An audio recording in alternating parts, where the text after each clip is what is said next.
I remember sitting with my dad as an 11-year-old kid who had just started to play piano and guitar.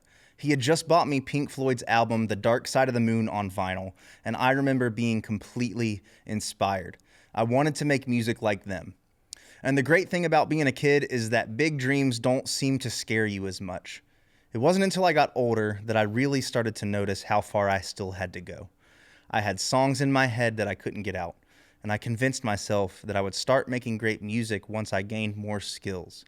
But I had no plan for gaining those skills. I was constantly thinking about where I needed to grow, but I wasn't making any progress.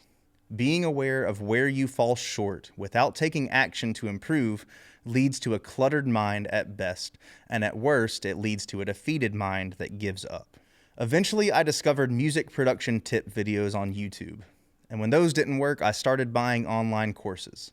I've probably taken a couple dozen courses on music production over the past decade.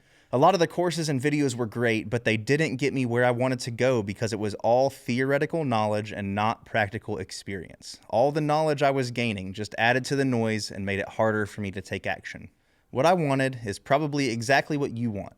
To be able to sit down in front of your instrument or DAW and know exactly how to achieve the sound in your head. The way to get there is actually pretty simple, but that doesn't mean that it's easy. The bad news is there isn't a quick fix you can learn that makes this possible. But the good news is that anyone can do it. There's a reason successful companies set quarterly goals. It's because without a goal, growth is aimless and unpredictable, or it won't even happen at all. Our minds work the same way. They need structure to thrive. As creatives, sometimes we don't like this idea, but it's true.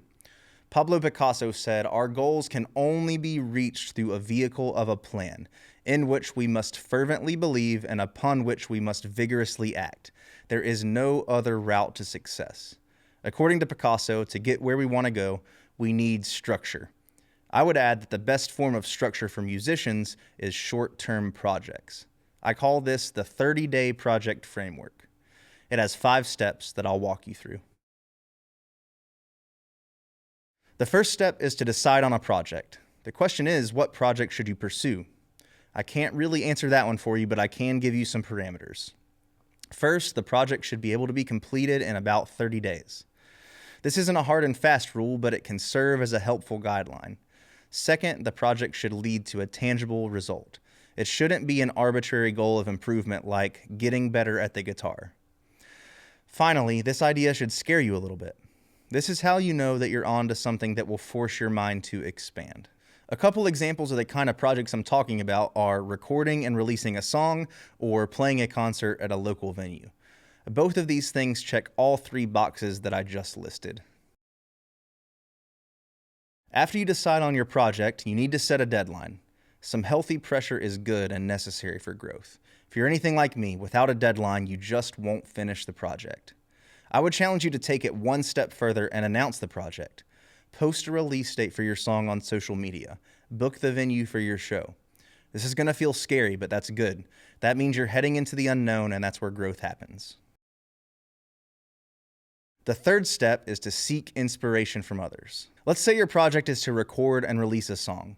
You've probably decided on that project and are thinking, now what do I do? You need to find a spark of inspiration that gets you moving. My favorite way to do this is to listen to some songs that inspire me. But I'm not just listening as a consumer. I'm specifically listening for things that I want to try. In his book, Steal Like an Artist, Austin Kleon says your job is to collect good ideas.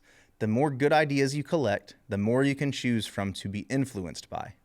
Start by finding one thing in a song that you love and try to make it your own.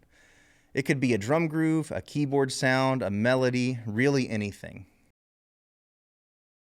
As you work on your project, you'll run into a series of roadblocks. In the past, this probably would have made you quit, but now you need to see it as an opportunity to grow. Our brains are wired to set goals, move towards them, and solve problems until we get there.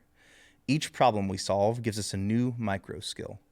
As we work on our project, we will discover a whole set of micro skills that are necessary to succeed. This is great news because these micro skills are more bite-sized and more straightforward to solve. For example, if you search how to produce a song, you'll probably just end up more confused because that's a macro skill. But if you search how to get an 80s snare drum sound, you'll find a step-by-step process that can get you one step closer to completing your project. Instead of looking at the entire project and being overwhelmed at how far you have to go, you can just focus on one problem at a time. The last step is to reject perfectionism and finish. Imperfect action beats perfect inaction every single time. The most inefficient way to grow is to keep working on the same project forever in the pursuit of perfection. If you're not careful, you could spend years working on the same song, revising it over and over. If you finally release it, you'll probably be disappointed in the results, but honestly, you likely won't even release it. I know that's harsh, but I want you to see how important actually finishing your project is. Finishing is the key to growth. It puts healthy pressure on you that shifts your learning into overdrive, and it also allows you to collect feedback from people that will make your next project even better. To sum all of this up, the only way to grow is to take action. Start your 30-day project today. Face the fear, finish what you start, and let feedback guide your next step. If you want a worksheet to structure your 30-day project, click the link in the description. Now, go make some music.